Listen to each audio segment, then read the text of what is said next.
دوستو یہ حضرت علی کا فرمان ہے، جب کسی انسان کا وقت بدلنے والا ہوتا ہے یا کسی کا اچھا وقت آنے والا ہوتا ہے تو 5 نشانیاں اللہ ظاہر کرتا ہے۔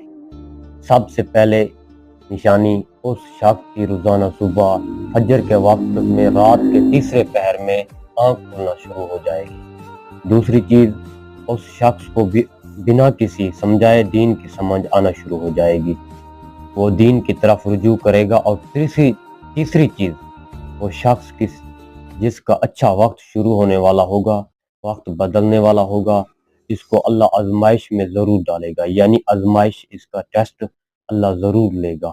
تیسری چیز، اس کے چہرے پہ قدرتی نور رونق آنا شروع ہو جائے گی، اس کے چہرے پر ایک خوبصورتی کا احساس ہونا شروع ہو جائے گا۔ اسی طریقے سے 5ویں چیز اللہ ظاہر کرتا ہے کہ اس شخص کے خرچوں میں کمی آ جائے گی، اس شخص کو